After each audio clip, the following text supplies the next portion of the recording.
Et là, je vais pour faire demi-tour et pour rentrer chez moi. Et là, j'entends un énorme claque et c'est un coup de feu. Et ma chienne, juste à côté de moi, qui hurle, qui pisse le sang, le sang qui gicle de partout. C'est pas possible. Ouais.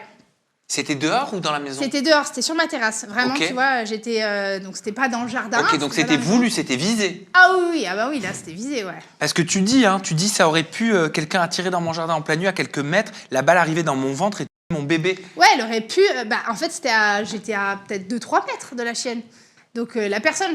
J'ose espérer, même si c'est horrible pour la chienne, mais qu'elle m'a pas visé moi. C'est la question que j'allais te poser. Est-ce que tu penses que c'est toi qui étais visé? Est-ce que tu penses que c'était la pas. chienne pour te faire peur, te faire un avertissement? Genre en mode, regarde, la prochaine, c'est toi, en fait. Ouais, je pense que c'est ça. Je pense exactement ça.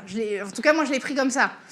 Donc, mais la chienne, comment ça se passe? Comment tu gères ça? Tu vois le sang? Tu fais quoi? La situation horrible. D'ailleurs, pour l'anecdote, donc je suis allée porter plainte le lendemain matin.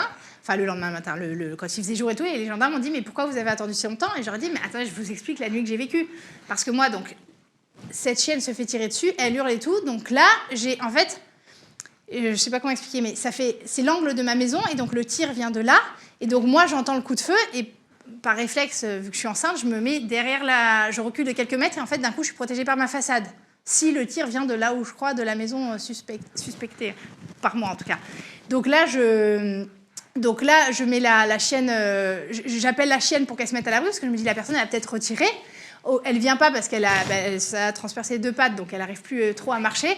Donc je cours, je reprends la chienne, mais moi, à chaque fois que je sors de ma protection de façade, en fait, je sais pas si je vais me faire tirer dessus. Oui, je sais pas tu si te mets en danger, voilà. concrètement. Donc je cours, je récupère la chienne, je la mets à l'abri, parce que je me dis... C'est déjà très courageux. Je me dis que si la personne, elle voit qu'elle est pas morte, qu'elle a pas réussi à la tuer, elle risque de retirer, tu vois, donc ça me fait trop peur. Et du coup, les autres chiens qui ont été effrayés par le coup de feu se mettent à aboyer très fort. Donc je me dis, il va peut-être tirer sur les autres chiens. Donc un par un, je me fais les autres chiens pour aller les chercher vite et les mettre à l'abri, tout ça en courant, de peur qu'on nous retire dessus, quoi. Une fois que tous les chiens sont à l'abri, donc même il y a des chiens craintifs et tout, que je mets vite dans ma maison, je leur fais peur, enfin je fais tout un truc pour que tout le monde soit à l'abri. Une fois que tout le monde est à l'abri, je vais vite chez la vétérinaire. Et donc, véto de garde et tout. Bon, là, elle me dit que la chienne est sauvée et tout, donc ça va mieux. Après, je rentre, je me remets de mes émotions et tout. Je raconte à ma mère ce qui vient de m'arriver et tout. Puis après, je vais à la gendarmerie porter plainte.